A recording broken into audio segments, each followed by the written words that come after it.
कर्पूरगौरं करुणावतारं संसारसारं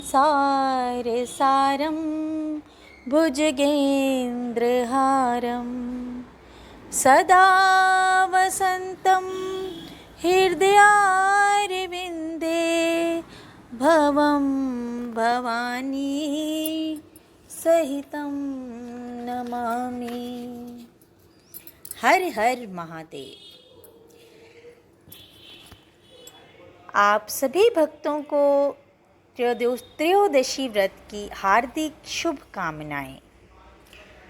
मित्रों, आइए जानते हैं कि शिवलिंग क्या है।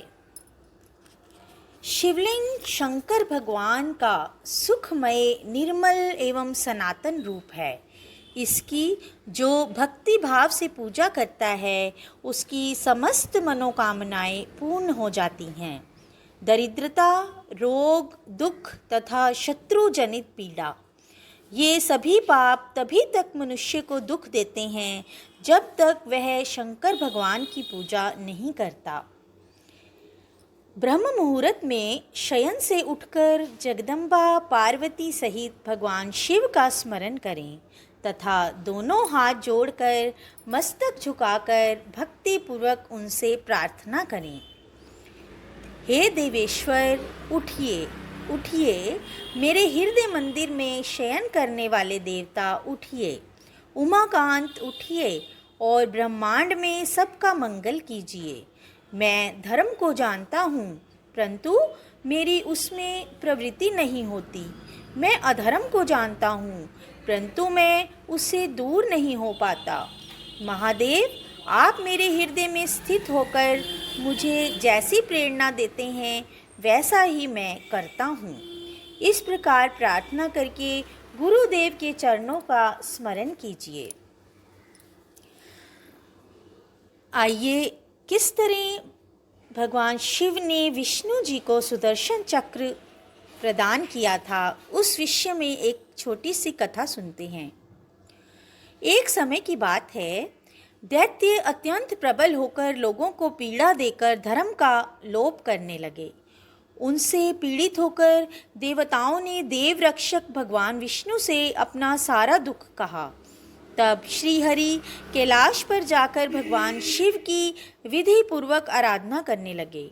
वे 1000 नामों से शिव की स्तुति करते तथा प्रत्येक नाम पर एक कमल चढ़ाते थे। तब शिवजी ने विष्णु जी के भक्ति भाव की परीक्षा करने के लिए उनके लाए हुए 1000 कमलों में से एक को छिपा दिया। शिव की माया के कारण घटित हुई इस अद्भुत घटना का भगवान विष्णु को पता नहीं लगा। उन्होंने एक फूल कम जानकर उसकी खोज आरंभ की तथा उसे ढूंढते हुए सारी पृथ्वी का भ्रमण कर डाला। अंत में कहीं भी फूल ना मिलने पर विष्णु जी ने एक फूल की पूर्ति के लिए अपने कमल सदृश एक नेत्र को ही निकालकर भगवान शंकर पर चढ़ा दिया।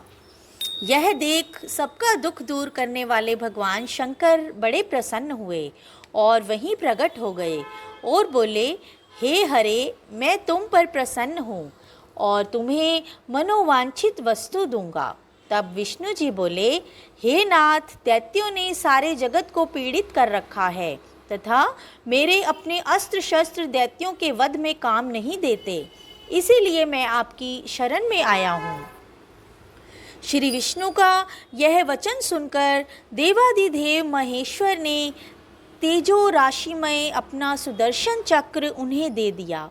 उसको पाकर भगवान विष्णु ने समस्त प्रबल दैत्यों का उस चक्र के द्वारा बिना परिश्रम के ही संहार कर डाला। इससे सारा जगत सुखी हो गया। तो ये है प्रभु महादेव की कृपा, जो वह अपने भक्तों पर सदैव किया करते हैं। तो आइए सुनते हैं मंगल त्रयोदशी प्रदोष व्रत कथा। सूत जी बोले, अब मैं मंगल त्रयोदशी प्रदोष व्रत का विधान कहता हूँ। मंगलवार का दिन व्याधियों का नाशक है। इस व्रत में एक समय व्रती को गेहूं और गुड़ का भोजन करना चाहिए। देव प्रतिमा पर लाल रंग का फूल चढ़ाना और स्वयं लाल वस्त्र धारण करना चाहिए। इस व्रत के करने से मनुष्य सभी पापों व रोगों से मुक्त हो जाता है। इसमें किसी प्रकार का संशय नहीं। अब मैं आपको उस बुढ़िया की कथा कहता हूँ जिसने यह व्रत किया व मोक्ष को प्राप्त हुई। अत्यंत प्राचीन काल की घटना है। एक नगर में एक बुढ़िया रहती थी। उसके मंगलिया नाम का एक पुत्र था। वृद्धा को हनुमान जी पर बड़ी श्रद्धा थी। वह प्रत्येक मंगलवार को हनुमान जी का व्रत रखकर यथाविधि उनका भोग लगाती थी। इसके अलावा मंगलवार को ना तो वह घर लीपती थी और ना ही मिट्टी खोदती थी। इसी प्रकार से व्रत करते हुए जब उसे काफ़ी दिन बीत गए तो हनुमान जी ने सोचा कि चलो आज इस वृद्धा की श्रद्धा की परीक्षा करें। वे साधु का वेश बनाकर उसके द्वार पर जा पहुँचे और पुकारा, है कोई हनुमान का भक्त जो हमारी इच्छा पूरी करे? वृद्धा ने यह पुकार सुनी तो बाहर आई और पूछा कि महाराज क्या आज्ञा है? साधु वेशधारी हनुमान जी बोले कि मैं बहुत भूखा हूँ, भोजन खाऊंगा, तू थोड़ी सी ज़मीन लीप दे। वृद्धा बड़ी दुविधा में पड़ गई।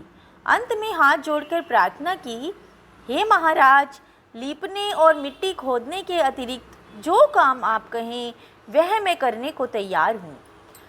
साधु ने 3 बार प्रतीक्षा कराने के बाद कहा, तू अपने बेटे को बुला, मैं उसे औंधा लिटाकर उसकी पीठ पर आग जलाकर भोजन बनाऊंगा। वृद्धा ने सुना तो उसके पैरों तले की धरती खिसक गई, मगर वह वचन हार चुकी थी। उसने मंगलिया को पुकार कर साधु महाराज के हवाले कर दिया, मगर साधु ऐसे ही मानने वाले न थे। उन्होंने वृद्धा के हाथों से ही मंगलिया को औंधा लिटाकर उसकी पीठ पर आग जलवाई। आग जलाकर दुखी मन से वृद्धा अपने घर के अंदर चली गई। साधु जब भोजन बना चुका तो उसने वृद्धा को बुलाकर कहा कि वह मंगलिया को पुकारे ताकि वह भी आकर भोग लगा ले। वृद्धा आंखों में आंसू भरकर कहने लगी कि अब उसका नाम लेकर मेरे हृदय को और ना दुखाओ, लेकिन साधु महाराज ना माने।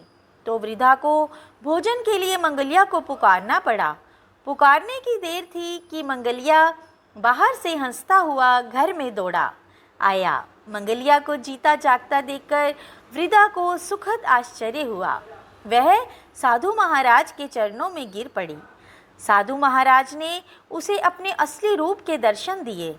हनुमान जी को अपने आंगन में देखकर वृद्धा को लगा कि उसका जीवन सफल हो गया। सूत जी बोले, हे ऋषियों, अब मैं आपको इस मंगल प्रदोष व्रत की कथा मैंने आपको सुनाई। तो इस कथा को सुनने वाले और सुनाने वालों हम सब पर प्रभु शिव शंकर भोलेनाथ और माता पार्वती की कृपा सदैव बनी रहे। धन्यवाद।